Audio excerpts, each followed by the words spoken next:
Olá a todos, meu nome é Renata Sirem, eu sou psicóloga. No momento eu atuo além do consultório particular, também atuo no Sereste, que é um centro de referência em saúde do trabalhador. Esse Sereste onde eu atuo, ele é considerado regional e ele fica situado na cidade de Bebedouro, no interior do estado de São Paulo. Dentro do Sereste, nós realizamos atendimentos a pessoas que sofreram algum acidente de trabalho ou algum agravo relacionado ao trabalho. Uma das frentes do Sereste, né, além desses atendimentos, é focado na parte de capacitação, de orientação, né? Então, devido a essa situação mesmo de pandemia, nós adaptamos o nosso ambiente relacionado a essa capacitação e orientação para palestras online, que nós optamos por divulgar aqui neste canal do YouTube. Então, vai aí mais uma palestra, falando um pouquinho a respeito da saúde mental e das relações de trabalho.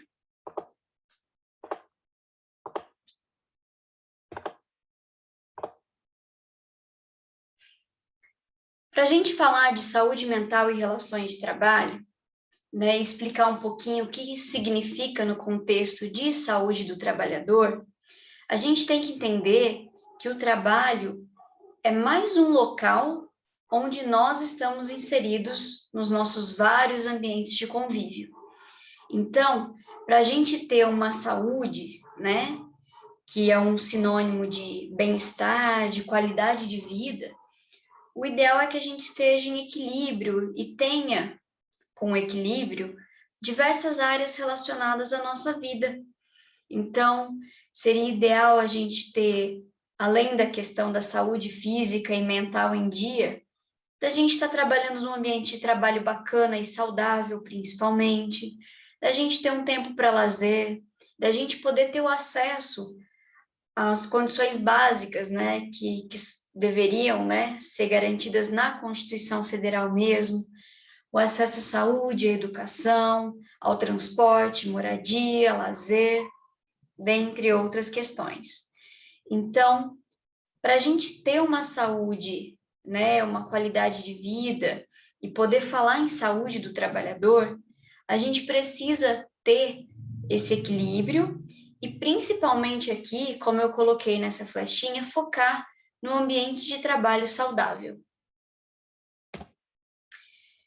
Por que eu digo isso? Qual que é a relação entre saúde e trabalho? O trabalho, ele, a princípio, né, ele era visto e alguns estudiosos ainda o definem, né, como um sinônimo de tortura, né? Trabalho, na origem da palavra, vem de tripales, que era um antigo instrumento de tortura. Mas a gente tem que mudar a forma como a gente enxerga esse trabalho. O trabalho hoje não é mais sinônimo de tortura, pelo menos não deveria ser. O trabalho garante para a gente uma identidade dentro da sociedade. Ele garante para a gente um propósito na nossa vida profissional.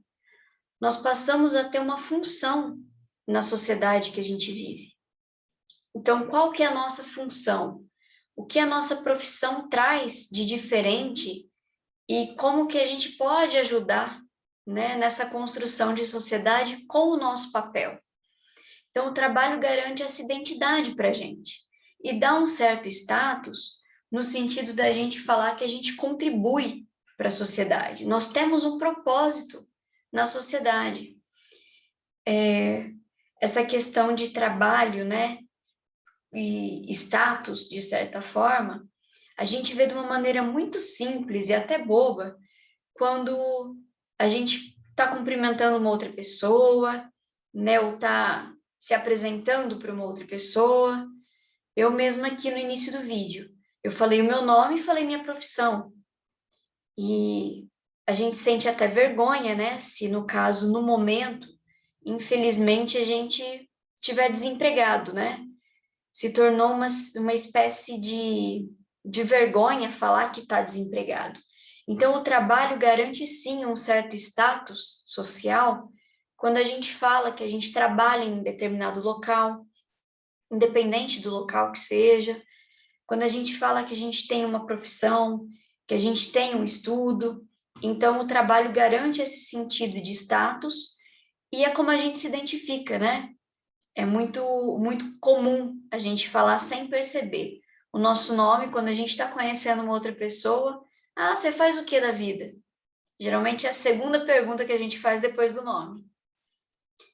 Então, além do trabalho inserir o indivíduo na sociedade, dando a ele um propósito de vida profissional e uma contribuição nessa sociedade, o trabalho ainda é o espaço de socialização onde os adultos passam a maior parte do tempo, bem mais do que em casa até. Então, a princípio, né, quando a gente é pequenininho, quando a gente nasce, o espaço de socialização de maior tempo é junto com a família, em casa.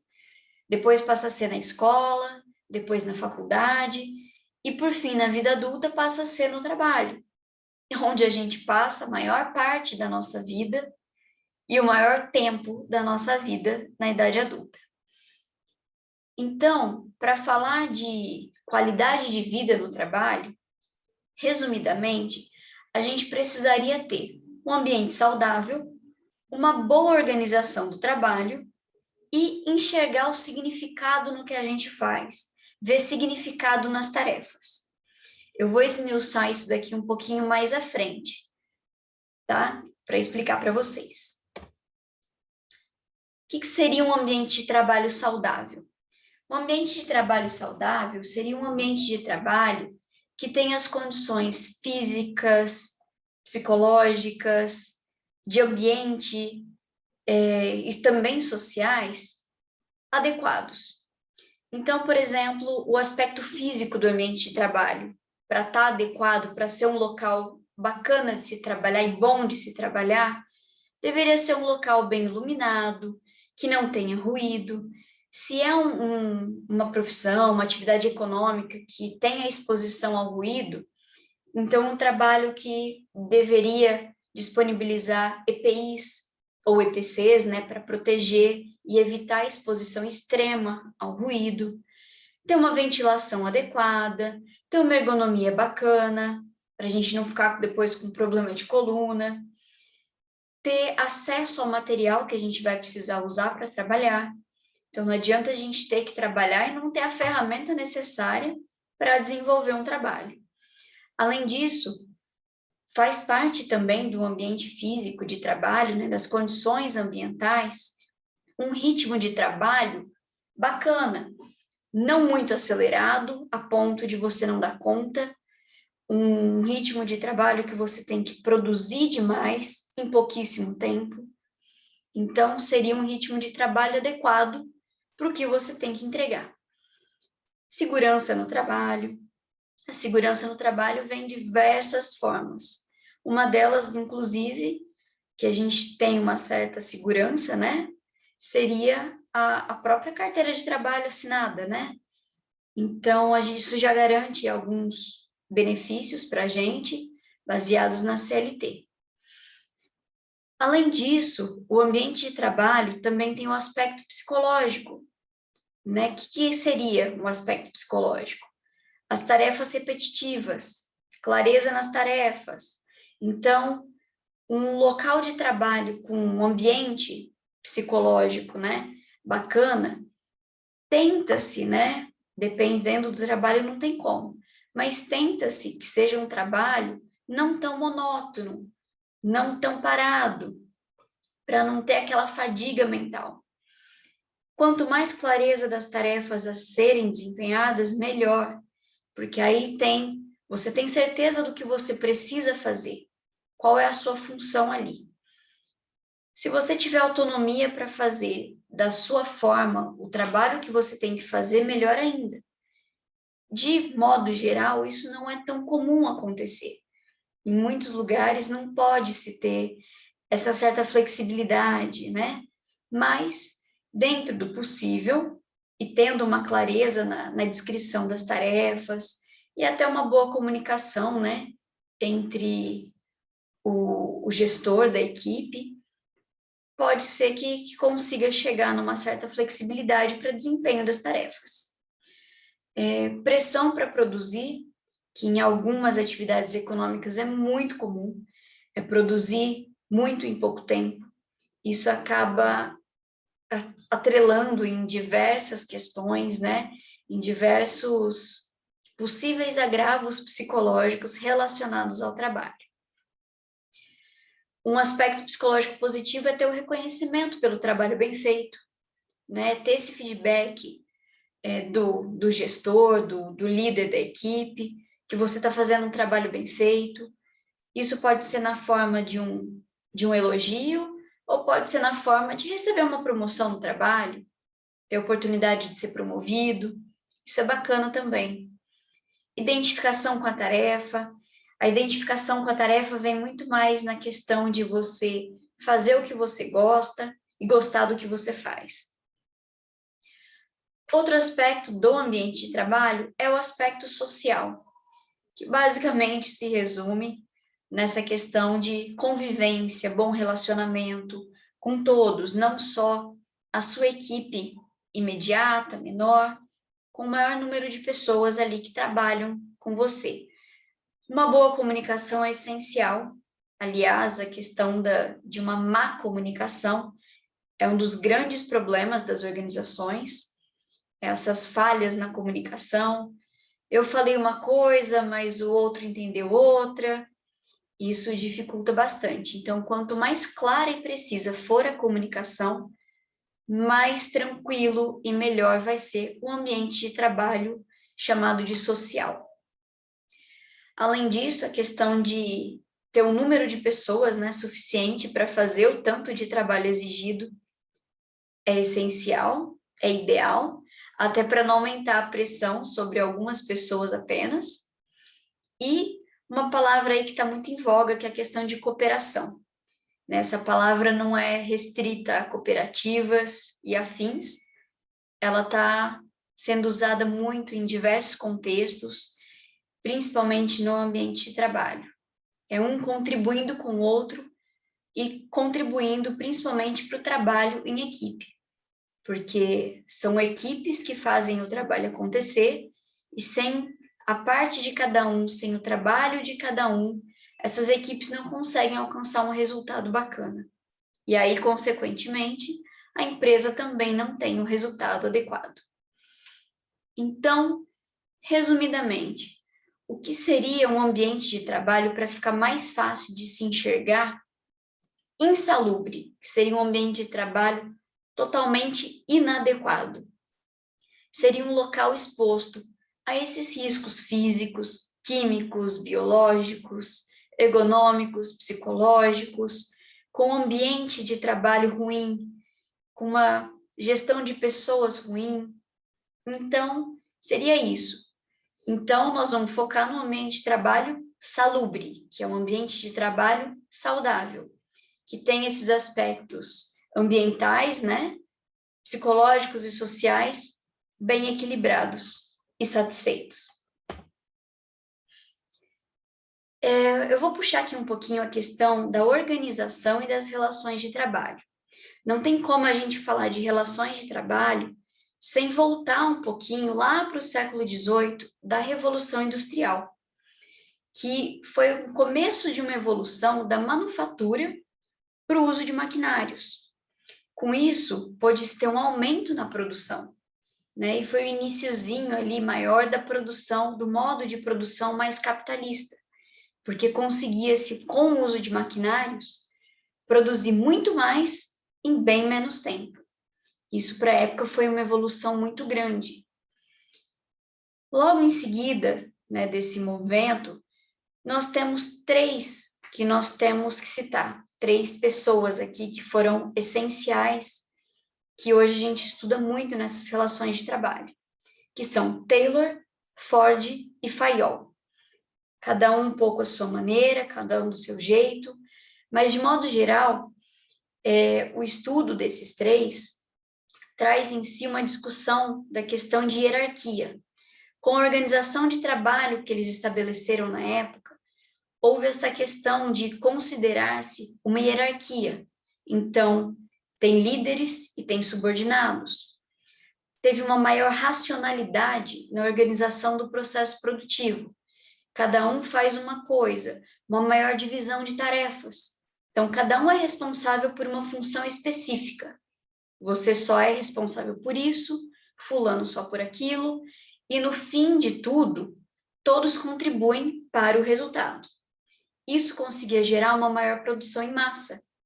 Então, um exemplo muito clássico dessa época é o filme Tempos Modernos, do Chaplin, onde o trabalho dele era simplesmente apertar um parafuso, né? Simplesmente apertar um parafuso, mas se não fosse ele apertando esse parafuso, ele não teria um resultado lá na frente.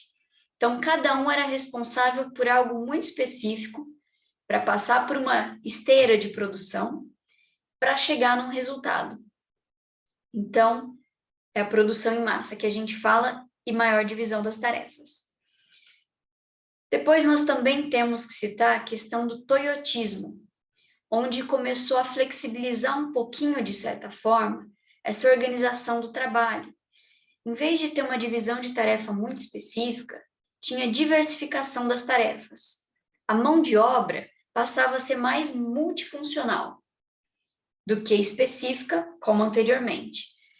Com isso, eles conseguiam a produção chamada just in time, que seria uma produção na hora. Tinha o pedido, eles conseguiam entregar o produto. Bem mais para frente, a gente tem Maio, que traz a questão das relações humanas na organização, que é algo que nem era considerado antes. O foco era prioritário no trabalho em si e por si só. Então, eles não enxergavam a mão de obra humana por trás do maquinário. O foco era o maquinário, o foco era a produção, o foco era o serviço, era o produto. Então, Maio traz a discussão do capital humano por trás do trabalho, das relações humanas, do trabalho em equipe, que hoje ainda influencia demais na nossa discussão de relação de trabalho, como eu já citei anteriormente. Então, Maio traz já essa questão da cooperação, que eu também citei um pouquinho anteriormente. É um pensamento muito mais atual e que hoje está muito mais presente nas organizações. Apesar de hoje, né, muitas das atividades econômicas estarem extremamente aceleradas por conta da tecnologia e maior uso de maquinários. Mas a gente não pode esquecer que tem sempre um fator humano por trás também dos maquinários. As teorias modernas da administração trazem também, além dessa questão de relações humanas, né, do trabalho, a integração do trabalhador à empresa, solução de conflitos internos e um conceito muito falado atualmente de motivação. Então, isso é o que a gente enxerga atualmente nas organizações de trabalho. Não tem como a gente falar sem ter uma equipe, e uma equipe envolve várias pessoas, e quando se tem várias pessoas, se envolve comunicação, muitas vezes uma má comunicação. Como eu já disse, eu sou responsável pelo que eu falo, não pelo que o outro entende. E essas falhas na comunicação geram conflitos de equipe. Então, nós temos que sanar esses conflitos de equipe para continuar produzindo, trabalhando e tendo um bom resultado. Basicamente, hoje, a gente se depara com várias questões.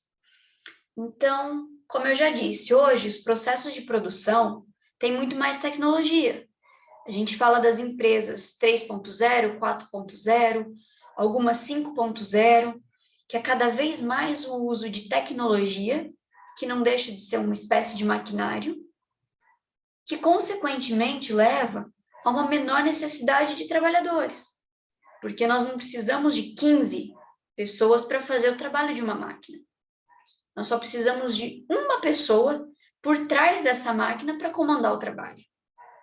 Então, com isso, se é algo positivo na questão da tecnologia, no bom uso da tecnologia e nessa produção até mais acelerada, por outro lado, aumenta o desemprego, porque aquela mão de obra mais braçal, que a gente chama, acaba ficando um pouquinho para trás. porque o maquinário já faz isso. Nós podemos ver muito isso na questão da parte agro mesmo, né? Quantos maquinários hoje não fazem o papel que pessoas antes faziam? Nós também temos que trazer a questão da maior produção em menos tempo, justamente por conta do uso das tecnologias e de maquinários. Máquinas não cansam de trabalhar. Pode deixar a máquina ligada noite e dia que não vai cansar. A pessoa não. A gente precisa do descanso para poder estar bem, trabalhar e produzir. Maquinário não. Por outro lado, uma maior produção em menos tempo também está sendo jogada de certa forma, para o capital humano que ainda continua na empresa. Então, a pressão para produzir está sendo aumentada, porque nós passamos a acostumar com o maquinário produzindo muito. Então, nós também queremos que as pessoas que estão ali também produzam muito. E essa pressão para produzir geralmente gera um trabalho automatizado, até monótono, né? E a gente acaba ficando sem tempo para pensar. Então, a gente já chega com muita coisa para fazer, tem que cumprir tudo, acaba ficando uma coisa mecânica, e com isso, a gente acaba perdendo um pouquinho essa identidade que a gente tem com o trabalho. A gente não pensa para fazer, a gente só faz. E depois pensa, será que eu fiz mesmo? Mas está tão automático que a gente nem percebe. Isso gera uma perda de identidade e um cansaço físico e mental absurdo. E aí, nesse cansaço físico e mental, em questões bem extremas, a gente pode, inclusive, relacionar a uma síndrome psicológica chamada síndrome de burnout, que é a questão da estafa relacionada ao trabalho, que também já tem uma palestra aí no canal. Além disso, do processo de produção com mais tecnologia, com maior produção em menos tempo, nós temos uma maior divisão do trabalho. Lembra lá atrás, por volta do século final do 19, começo do 20, que tinha essa grande divisão de tarefas, cada um fazia uma coisinha, o Chaplin lá no filme só apertava um parafuso. De certa forma, hoje isso voltou a acontecer, de maneira diferente, mas voltou. Como? Com as especialidades profissionais. Então, atualmente, nós temos cada vez mais especialistas em algo extremamente específico e cada vez menos pessoas generalistas. O que acontece com isso? Se nós temos mais conhecimentos específicos e menos conhecimentos gerais, porque todo o nosso foco está em cada vez se especializar mais ainda, o que acontece quando uma empresa precisa enxugar o pessoal, ou no meio de uma crise como a gente está, precisa ter um corte de pessoal? Quem que a empresa vai escolher deixar? Quem tem um conhecimento mais generalista ou um especialista que é excepcional na área dele, mas somente na área dele? Então, tem esses prós e contras que vale a pena a gente pensar hoje, né? A hora que a gente vai prestar um vestibular, não são só alguns cursos, são vários cursos. E dentro do curso, ainda tem várias especialidades. E às vezes dentro da especialidade ainda tem mais especialidade ainda. Então, é uma questão da gente pensar, né? Se por um lado alguns serviços exigem uma especialidade absurda em algo, como é que funciona numa questão de uma necessidade de enxugar uma equipe? É melhor ter um conhecimento muito especializado em algo ou mais generalista? E aí eu coloquei uma charge, né, que seria basicamente uma adaptação hoje dessa especialidade aí de trabalho. Um rapaz para o carro no semáforo e vem três meninos perguntarem. Um pergunta se pode lavar o vidro, o outro vai enxugar e o outro vai dar só um brilho. Então, é cada vez mais a divisão de tarefas. Para a gente falar, né, de saúde mental no trabalho e relações de trabalho, as relações de trabalho são trazidas nisso que eu falei, da questão de toda essa evolução desde a Revolução Industrial até hoje, como é feita essa divisão do trabalho, essa organização dentro das empresas. Mas tem algo extremamente específico que faz toda a diferença, que está focada na questão do ambiente psicológico saudável no ambiente de trabalho. E isso se chama significado do trabalho. Lá atrás eu falei da questão do propósito, né? O trabalho dá para a gente um propósito na vida profissional, na nossa carreira, na diferença que a gente traz e contribui para a sociedade. O significado do nosso trabalho é essencial para a gente. É como a gente enxerga o que a gente faz. Então, além de preferência gostar do que a gente faz, é bacana ver que o que a gente faz realmente traz uma contribuição, de alguma forma, para a empresa onde a gente trabalha, para o local onde a gente trabalha, para o paciente que a gente atende. Então, nós temos um psicólogo chamado Deju, que ele foca principalmente nesse estudo do aspecto psicológico do trabalho. Então, ele diz que a organização do trabalho exerce sobre o homem uma ação específica, cujo impacto é o aparelho psíquico. Em certas condições, emerge um sofrimento que pode ser atribuído ao choque entre uma história individual, portadora de projetos, esperanças, desejos, e uma organização do trabalho que os ignora. O que ele está querendo dizer aqui, basicamente? Sabe, principalmente quando a gente acaba de sair da faculdade, está recém-formado, está com todo o gás para trabalhar na área, fazer o que gosta. Não, estudei esse tempo todo, agora eu vou trabalhar. E aí você chega num local e se depara com um ambiente que não te valoriza, que você é só mais um mesmo, que não vai fazer diferença. O que você faz, o que você quer contribuir, e aí você chega com toda aquela iniciativa, com todo aquele gás, e vem um balde de água fria, porque não é assim que funciona. Espera lá, vamos com calma, porque você está animado demais. Aqui você vai ver como é que realmente funciona. Então tem essa questão. O que a gente vê na teoria, não necessariamente, infelizmente quase nunca, acontece na prática. Então, a gente tem um grande choque de realidade entre o trabalho real, que é o que a gente realmente faz no dia a dia, e o trabalho dito prescrito, que o trabalho prescrito é aquele bonitinho que está na vaga de emprego que a gente se candidata. Você vai fazer isso, aquilo lá, e tem todas as suas tarefas ali. Bacana, bacana. Você se esforça, passa na entrevista de emprego, começa a trabalhar. Mas além daquilo lá que você tinha que fazer, aquele monte de tarefa, você tem mais isso, mais aquilo outro. E se um colega está de férias, vamos substituir o colega, e vamos ajudar nisso, e vamos fazer aquilo. Então, o trabalho prescrito que você acreditou que ia fazer e o trabalho que você realmente tem que fazer está muito distante às vezes. Muitas vezes. E aí, o que acontece? Tem pessoas que conseguem se adaptar de maneira mais fácil, mas tem pessoas que se frustram muito. E é nessa frustração que podem surgir alguns adoecimentos psíquicos relacionados ao trabalho.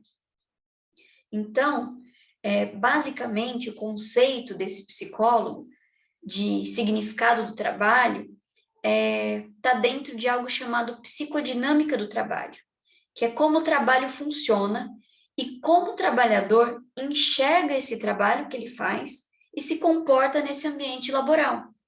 Então, cada um tem uma maneira de se portar, de se comportar também e de enxergar o trabalho que faz. Por que alguma pessoa, os seus colegas de trabalho, podem estar extremamente satisfeitos com o trabalho que fazem, no local que trabalham, e você não? Às vezes você não está no local certo para você. Às vezes você achou que era uma coisa e é outra. Isso te frustrou tanto e você não quer mais isso. Então, vamos mexer a bunda e procurar outra coisa. Mas depende de você. Então, a maneira como um enxerga o trabalho não é igual à maneira como o outro vai enxergar. Por isso que no mesmo ambiente de trabalho, com as mesmas condições, com o mesmo ambiente físico, químico, psicológico, social, alguns estão satisfeitos e outros não, porque depende muito de como você, como pessoa, enxerga esse trabalho que você faz. Como você vê o trabalho que você produz, se você vê significado naquilo, se você se identifica com o que você faz, se você gosta do que você faz ou não. Então, como cada um se comporta de um jeito, na psicologia a gente fala de mecanismo de defesa, que é a maneira como a gente se adapta e se comporta diante de dificuldades. Então, os mecanismos de defesa dos trabalhadores frente a situações causadoras de sofrimentos decorrentes da organização de trabalho, esses fatores que geram frustração, então variam de cada um para cada um. Cada um age com um mecanismo de defesa diferente. Cada um tem uma estratégia de enfrentamento. Tem gente que se adapta mais fácil, tem gente que é muito difícil conseguir se adaptar. Isso também tem a ver com aspectos da personalidade, resiliência mesmo, que é essa capacidade da gente se adaptar às adversidades. Tem a ver com motivação intrínseca, que é aquela força de vontade. Não tá tão bom, mas eu vou fazer por onde, eu vou me mexer, eu vou tentar. Ou então, não é isso mesmo, eu vou sair daqui. E realmente se mexer para sair daí. E também tem a questão, né, de uma rede de apoio bacana. Se você tem com quem conversar e com quem compartilhar essas questões, é mais fácil enxergar o problema, tentar lidar com ele e até pedir ajuda. Então, resumindo, a questão de saúde dentro da organização, né, em relações de trabalho. Se você tem uma qualidade de vida no trabalho, que nada mais é do que um ambiente saudável, uma boa organização do trabalho. O que é isso? Você tem a ferramenta para fazer o teu trabalho. Você pode seguir o seu ritmo de trabalho adequado. A pressão para produzir não é exagerada. É dentro do que você consegue. Você está numa área que você gosta e você vê significado nas suas tarefas, você com certeza vai estar com uma saúde mental em dia dentro do seu ambiente de trabalho. Por outro lado, se você estiver num ambiente insalubre, né, com exposição a ruído, a agente biológico, químico, por exemplo, sem EPIs necessários, tem uma má organização do trabalho, você é responsável por todas as suas funções e mais a de outros 2 colegas. A pressão para produzir é exagerada, você não tem intervalo de descanso, você desmotiva. Isso vai gerar um adoecimento mental e até físico. Então, tem aí uma charge representando um pouquinho essa questão de saúde mental e relação de trabalho. O médico pergunta, né? Uma pessoa pergunta para o médico o que ele está sentindo. E ele fala: desmotivação, péssimas condições de trabalho, baixa remuneração. Então, além da exposição dele a agentes biológicos já, que é inerente à profissão, ele ainda tem diversos fatores relacionados à organização de trabalho, que são a questão de motivação, condição ambiental, questão da remuneração. Então, não tem como. A saúde mental está estritamente relacionada a um ambiente de trabalho saudável. E aí que a gente chega em saúde do trabalhador, como eu já expus lá no iniciozinho da palestra. Saúde do trabalhador, né, que é o nosso foco lá no Sereste, nada mais é do que um conjunto de ações que visa a promoção, proteção, recuperação e reabilitação da saúde dos trabalhadores que estão submetidos a riscos e agravos provenientes dessas condições de trabalho, dessas organizações de trabalho, visando uma melhoria na qualidade de vida. Então, se a pessoa trabalha num ambiente insalubre, consequentemente, ela vai estar exposta a riscos de saúde. E isso, a médio, a longo prazo, vai acabar gerando um agravo relacionado à saúde. E vai acabar acontecendo que essa pessoa vai parar num Sereste um dia, para um atendimento, para a gente analisar o nexo causal do que ela fazia, a atividade que ela exerce, como que é o ambiente de trabalho dela, como que ela é tratada nesse ambiente de trabalho e como que isso está influenciando na saúde dela. Então, o nosso trabalho no Sereste, de modo bem resumido e pontual, é um foco na qualidade de vida do trabalhador. Então, o nosso serviço no Sereste é esse. Aqui estão algumas referências, caso queiram estudar um pouquinho mais aprofundado dessa questão de saúde mental e relações de trabalho. Eu vou ficando por aqui, logo terão mais palestras aqui no canal e agradeço mais uma vez pela oportunidade.